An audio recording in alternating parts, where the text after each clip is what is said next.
तो देखो यार, पुष्पा द रूल मूवी अपने रिलीज के समय से ही हर रोज कमाई के नए रिकॉर्ड बना और तोड़ रहा है। और ऐसा हो भी क्यों ना, क्योंकि जितने सारे एलिमेंट मूवी को बेहतर बनाने के लिए उसमें होने चाहिए वे सभी element Pushpa the rule movie में है। और ये एक फुल्ली एंटरटेनमेंट मूवी है। लेकिन मूवी खत्म होते होते हम जैसे लोगों के पेट में भूख के चूहे के बजाय सवालों के चूहे दौड़ने लगते हैं। तो आज हम बात करेंगे उन टॉपिक्स के बारे में जिन्हें पुष्पा 3 या फिर पुष्पा द रैम्पेज में होना चाहिए या फिर देखना चाहिए। तो चलिए वीडियो को शुरू करते हैं, और चैनल पर नए हैं तो चैनल को सब्सक्राइब कर ही दें।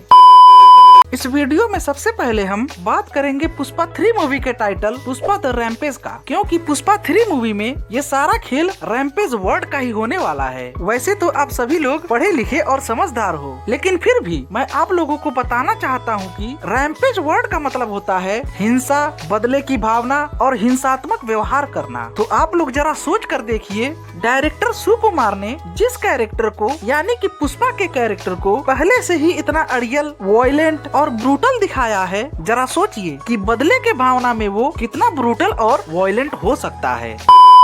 अब हम इस वीडियो में अपने अगले टॉपिक की बात करें तो मूवी के लास्ट सीन में यानी कि शादी वाले सीन में यहाँ जब बम ब्लास्ट होता है तो पुष्पा के फैमिली से कई लोगों के मरने के चांसेस है। कोई कह रहा है पुष्पा की माँ मरेगी और कोई कह रहा है श्रीवल्ली मरेगी। लेकिन मेरे हिसाब से देखा जाए तो इस सीन में पुष्पा का बड़ा भाई मरेगा, और पुष्पा 3 में पुष्पा के बड़े भाई का मरना ही उस रैम्पेज वर्ड को जस्टिफाई करेगा। क्योंकि देखो, अगर इस सीन में पुष्पा की माँ मरती है तो पुष्पा अपने माँ के साथ बचपन से ही रहा है, और वहीं अगर श्रीवल्ली मरती है तो श्रीवल्ली के साथ भी पुष्पा अच्छा खासा टाइम स्पेंड कर चुका है। और रही उसके छोटे भाई की बात, तो पुष्पा के साथ उसका उतना इंटरेक्शन है ही नहीं। तो ले देकर एक ही ऐसा इंसान बचता है जिसके साथ पुष्पा इमोशनली अटैच हो और उसके साथ ज्यादा टाइम भी न स्पेंड किया हो, और वो है उसका सौतेला बड़ा भाई। वो अपने बड़े भाई के साथ कभी भी क्वालिटी टाइम स्पेंड नहीं कर पाया, और यही बात उसको लगातार गुस्सा दिलाती रहेगी। और जैसा इस मूवी का टाइटल है, मौत का सिलसिला केवल पुष्पा के भाई तक ही नहीं रहेगा, क्योंकि पुष्पा द रैम्पेज में शुरू से लेकर अंत तक कई सारे कैरेक्टर मरने वाले हैं।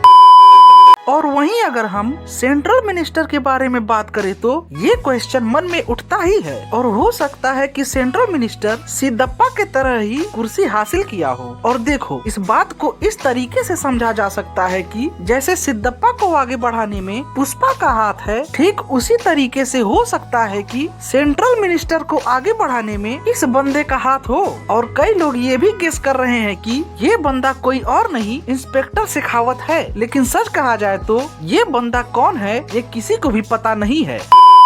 इस वीडियो में हम अपने अगले टॉपिक की तरफ बढ़े तो पूरे पुष्पा फ्रेंचाइजी में 2 ऐसे कैरेक्टर हैं जिनके फ्यूचर पे क्वेश्चन मार्क लग गया है, और वो कैरेक्टर है मंगलम श्रीनु और आईपीएस शेखावत का। और मैं ऐसा इसलिए कह रहा हूँ कि जहाँ मंगलम श्रीनु को पुष्पा द राइज मूवी में एक अच्छा खासा स्क्रीन टाइम मिला था और इसे उन्होंने यूटिलाइज भी किया था, लेकिन पुष्पा द रूल मूवी में उनको बहुत ही कम स्क्रीन टाइम मिला, और यूटिलाइजेशन की आप बात ही छोड़ दीजिए। और यही सेम चीज आप इंस्पेक्टर शेखावत के लिए भी कह सकते हैं। पुष्पा द रूल मूवी में इंस्पेक्टर शेखावत की कंडीशन आप मंगलम श्रीनु से थोड़ा बेहतर कह सकते हैं, क्योंकि उन्हें एक अच्छा स्क्रीन टाइम जो मिला है। लेकिन इन सब चीजों के बावजूद भी फिल्म मेकर्स ने पुष्पा को बड़ा दिखाने के चक्कर में इंस्पेक्टर शेखावत को चोमू सा दिखाया है।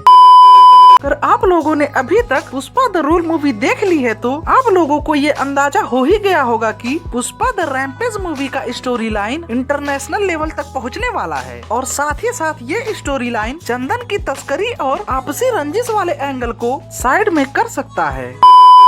तो ये थे पुष्पा द रैम्पेज मूवी के कुछ पॉसिबिलिटीज और टॉपिक जो हमें पुष्पा द रैम्पेज मूवी में दिखना चाहिए या फिर दिख सकता है। तो मिलते हैं नेक्स्ट वीडियो में, तब तक के लिए अपना ख्याल रखिए। Bye bye.